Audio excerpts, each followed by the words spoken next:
Although no animals were harmed during this filming, this bird happened to fly into this window.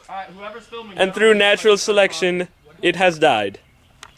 Hello there! I'm Smokey, the evolutionary bear. I am here to talk to you about life.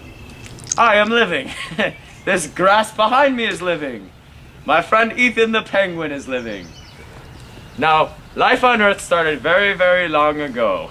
And it started off because of 4 factors. 1. The abiotic synthesis of small molecules, such as carbohydrates.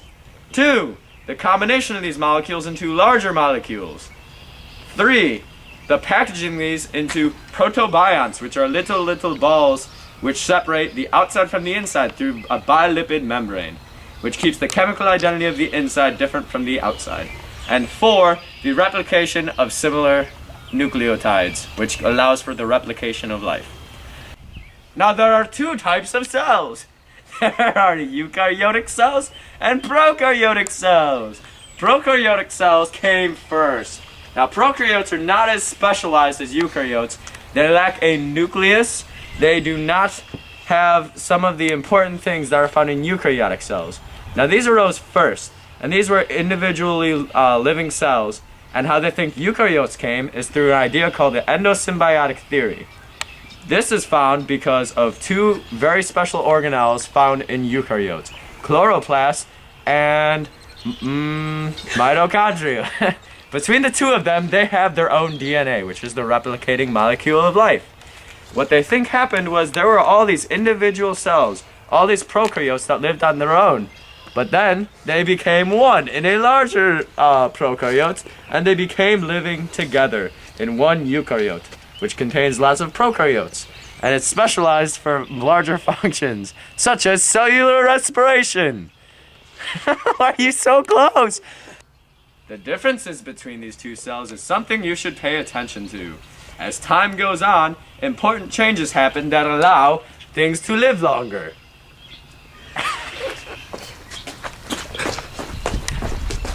No bear hugs. I don't know what I'm doing. Alright, got it. Hello, I am Abdul bin Shalah from Cairo University. I am evolutionary biologist. I am here to elaborate further on what Smokey the Bear had said regarding evolution. Genes are passed on through sexual or asexual reproduction. Genes also account for the diversity in life. As you had witnessed earlier, you observed a penguin and a bear, and now you are observing a British Arab. As you can see, this bird is blue, and this one is red. Its phenotype is red, while this one's is blue. The reason for this is these birds' internal genotype. The genotype inside code for this bird to be red and this one to be blue. An individual's genotype does not change throughout his life. Genotype stays the same. Phenotype depends on what the genotype is. Evolution does not occur in a species. Say this is a species. He does not change in his lifetime from one species to another. Instead, you have a big group of species called a population. Now the population is where evolution occurs. The phenotype of these pennies are the shininess. Some are shinier than others. Now say an attack occurs and the invading species of Coke Zero wipes out all the dull pennies. That means the shiny ones will be left to reproduce and pass on their genotypes to the next generation, which means they will occur more often. And as this happens, as the shininess becomes more and more present, species can come differently through different phenotypes, and even new species can evolve. Now these dimes could be a separate population because they came from the pennies and they continue to develop their shininess. Evolution will only occur if population size is small, or if gene flow does not occur, if there are mutations in the genotype, if there is chosen mating, and if natural selection occurs. These are the only ways evolution will occur. This is the Hardy-Weinberg equilibrium. This only happens if those conditions are not met. Charles Darwin here, taking you on a nice expedition that I like to call Darwin's Finches. Look at our beautiful landscape of the Galapagos Isles. Now, if you would, let's take a tour and find out what birds we can find. Anybody want some gum? Look at that bird over there. Over there? With the specialized beak for getting certain types of seeds to feed. Oh, lovely. Amazing. Oh, over there, in the woods. Can you see that bird? I can't see it. It's brown to camouflage in with the branches of the trees. I still cannot see it. Blimey. What a beautiful creature over there. With the speckled, colorful chest to attract many mates so it can reproduce and continue its species. What a fine specimen. Do you see that one down there? Over there? With wet feet to help walk on the marshy land. It Never- must be the Christ bird. Never seen such a creature. This is very interesting. There's all these different birds that are so similar, but in different environments, they just have slightly different traits. I don't know why this is. That's exactly the question, because they have come together as one single species through a course of time, have then developed changes to their environment and become different species altogether to live in this area, but just use their different attributes to gain what they need to survive. As you can see, this is natural selection at its finest. He's taking a piss. This bird is so much more diverse from the others that it is now become a dog. Thank you.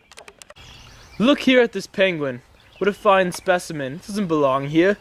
These penguins lived here millions of years ago, back when the land was covered in ice and snow, but has not managed to adapt to its environment and the new changes, which makes it easy target for prey. Oh, blimey. Oh, what's going on? Oh my, what's that? Is that a bear?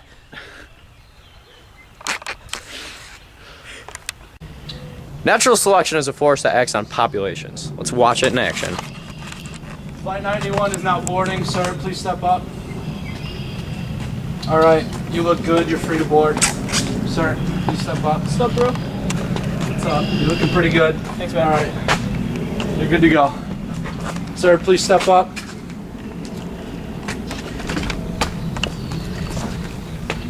Sir, I'm gonna have to ask you to step aside. Why are you pulling me to the side? What is wrong with me? Do I look dangerous to you? Sir, you look. Why are you asking me to pull to the side? You look a little. You let the dangerous. others go through. Why me? Sir, you look a little dangerous, and I'm gonna have to take you into interrogation. This is garbage. I will not stand for this. I don't make the rules around here. I will not stand for this. We're going. My father will hear of this. What you just saw there was natural selection at its greatest. Although it was just a model of how it works in the wild, it was fairly accurate. See now, look up here, look at my eyes. See now, their phenotype. The first few passengers had a different phenotype from that of the later passenger, and his phenotype caused him to stick out to the prey. Now the first few got on the plane without a problem, and will therefore live longer to reproduce successfully, whereas the later, we won't know what happened to him. His genes will not get passed on. And pineapple, so 2 toppings. Such a disgusting telling pizza. Hand at toss. its finest. Yeah, that's it. At its finest. Can you please set him to the camera? Okay. Alright, thank you. To describe descent with modification, we have 2 fine specimens here that are ready to reproduce. As you can see, the offspring has the father's dark hair and the mother's light skin. I am Egyptian evolutionary biologist Abdul bin Aziz. I hope this video has shown you how evolution works and the many processes that define evolution. Thank you for the great year, Mr. LaRue. Drive home safely. Evolution. Evolution.